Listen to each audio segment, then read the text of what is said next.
اعوذ باللہ من الشیطان الرجیم بسم اللہ الرحمن الرحیم السلام علیکم ورحمۃ اللہ وبرکاتہ۔ آج کی اس نئی ویڈیو میں اپنے تمام ناظرین کو خوش آمدید کہتا ہوں۔ آج کی ویڈیو کا موضوع ہے دعا قبول کیوں نہیں ہوتی۔ میرے تمام ناظرین سے گزارش ہے کہ ہماری اس ویڈیو کو پورا دیکھیں، آخر تک دیکھیں اور اپنے تمام دوست شیئر کریں۔ اللہ تعالی ہمیں نیک عمل کرنے کی توفیق عطا فرمائے۔ تو چلیں شروع کرتے ہیں آج کی یہ خوبصورت ویڈیو۔ ہمیں اللہ تعالیٰ ہی سے دعا مانگنی چاہیے، کیونکہ وہ ہمارے نہایت قریب ہے، اور اس ہی پر ایمان رکھنا چاہیے، کیونکہ اس ہی میں ہماری ہدایت اور فلاح مرموز ہے۔ حضرت ابراہیم بن آدم کے پاس کچھ لوگ آئے اور ان سے سوال کیا، اے ہمارے امام، کیا بات ہے کہ ہم اللہ تعالیٰ سے دعا کرتے ہیں لیکن وہ قبول نہیں ہوتی؟ انہوں نے جواب دیا، تم اللہ تعالیٰ کو پہچانتے ہو لیکن اس کے احکام پر عمل نہیں کرتے۔ تم رسول اللہ صلی اللہ علیہ وآلہ وسلم کی محبت کے دعوے کرتے ہو لیکن اس کی سنتوں کو تم نے ترک کر دیا ہے۔ تم شیطان کو دشمن قرار دیتے ہو لیکن اس کی پیروی کرتے ہو۔ تمہیں جنت کا علم ہے لیکن اس کے حصول کی کوشش نہیں کرتے۔ تم جہنم کی ہولناکیوں کا ادراک رکھتے ہو لیکن اپنے آپ کو اس کی طرف دھکیلتے جا رہے ہو۔ تم لوگ مانتے ہو کہ موت کا آنا یقینی ہے لیکن اس کے لیے تیاری نہیں کرتے۔ تم اللہ تعالیٰ کی نعمتوں سے لطف اندوز ہوتے ہو لیکن اس کا شکر ادا نہیں کرتے۔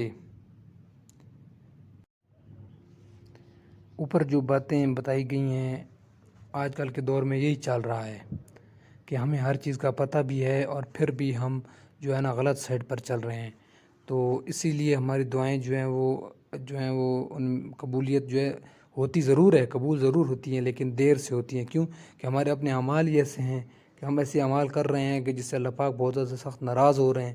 ٹھیک ہے، ہم اللہ تعالیٰ کے احکام کو رد کر رہے ہیں، تو اللہ تعالیٰ سے دعا کرنی چاہیے کہ اللہ تعالیٰ ہمیں ہر وقت نیک عمل کرنے کی توفیق عطا فرمائے اور اپنے احکامات پر عمل کرنے کی توفیق عطا فرمائے۔ ذرا توجہ فرمائیں، یہ صورتحال قدیم عہد کی ہے، جب لوگ بنسبت ہمارے ایمان و امانت میں کہیں گنا زیادہ تھے۔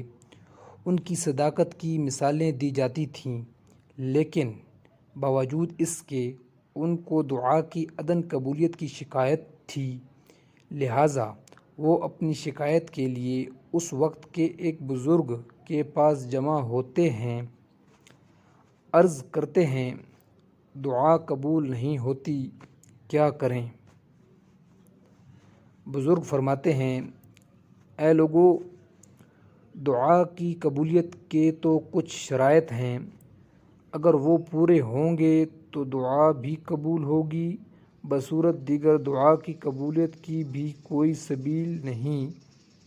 احکام خداوندی اور سنت رسول صلی اللہ علیہ وآلہ وسلم پر عمل، شیطان کو دشمن جانتے ہوئے اس سے دوری، اللہ میاں کا شکر، موت سے عبرت حاصل کرنا، جنت کے حصول کی کوشش اور جہنم سے بچاؤ کا سامان کرنا۔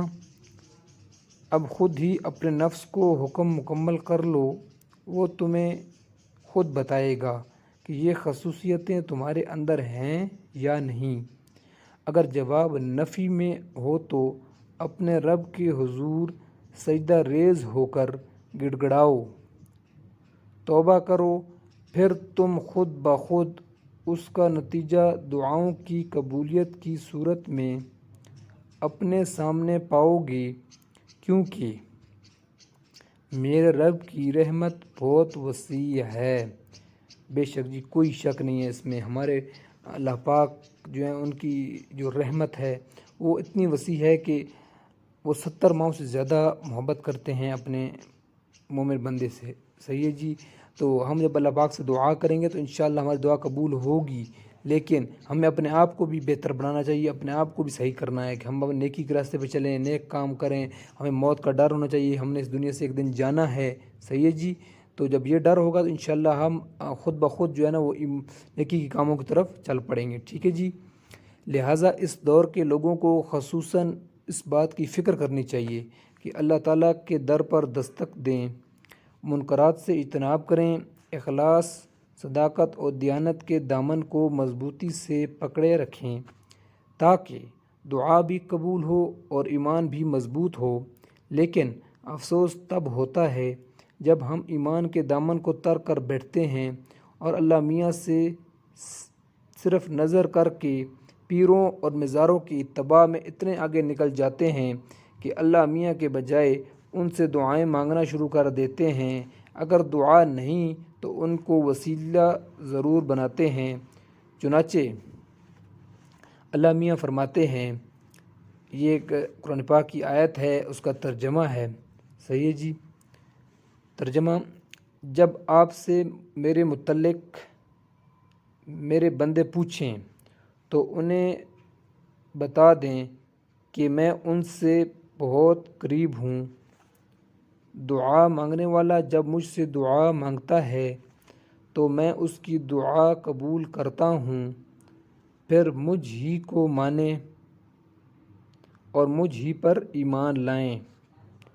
بے شک جی، ہمیں ہر چھوٹی سی حاجت بھی ہے نا، کوئی چیز ضرورت بھی ہے، وہ اللہ تعالیٰ سے مانگنی چاہیے، اور اللہ پاک دیتے ہیں۔ انسان کا ایک ٹائم مقرر ہوتا ہے کہ اس کے ٹائم کے مطابق انسان کو وہ چیز ملتی ہے، تو انسان جب اللہ تعالیٰ سے مانگتا رہے گا تو انشاءاللہ اللہ پاک ضرور عطا کریں گے، کیونکہ اللہ تعالیٰ بہت خوش ہوتے ہیں جب انسان اللہ تعالیٰ سے مانگتا ہے، اور اللہ تعالیٰ اس چیز پہ بہت خوش ہوتے ہیں کہ ایک انسان اللہ پاک سے مانگ رہا ہوتا ہے، ٹھیک ہے جی۔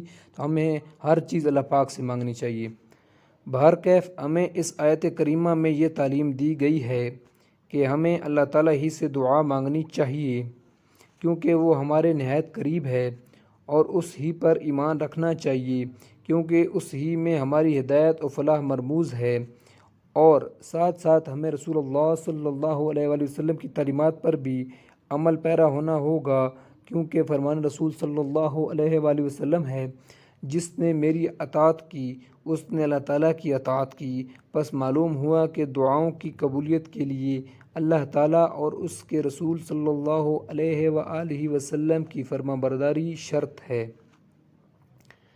لہٰذا ہمیں رجوع اللہ کی طرف کرنا چاہیے تاکہ اللہ میاں ہم سے راضی ہوں اور ہماری دعائیں بھی اللہ کی بارگاہ میں مقبول ٹھہریں۔ اللہ تعالیٰ ہمیں عمل کی توفیق عطا فرمائے، آمین ثم آمین۔ ماشاءاللہ، سبحان اللہ جی، آج کی ویڈیو مکمل ہوئی، اور اس ویڈیو میں جو چیز بتائی گئی ہیں، اگر ہم اپنے آپ کو نیکی کے راستے پہ لگا لیں گے، 5 وقت کی نماز ہوگی، قرآن پاک ہوگا، ذکر و اذکار ہو گیا، اچھے اخلاق ہو گیا، بڑوں کے ساتھ تمیز سے بات کرنے کا، جو چیزیں ہمیں اسلام نے بتائی ہیں، اگر ہم اس پر چلیں گے تو انشاءاللہ ہماری دنیا میں بھی کامیابی ہوگی اور آخرت میں بھی کامیابی ہوگی، اور ہماری دعائیں قبول ہوں گی، صحیح ہے جی۔ تو ہر وقت جو ہے استغفار کریں، اللہ تعالیٰ سے دعا کریں، اللہ تعالیٰ ہمیں نیکی کے راستے پہ چلائے۔ اپنا خیال رکھیے گا، شکریہ، اللہ حافظ، السلام علیکم ورحمۃ اللہ وبرکاتہ۔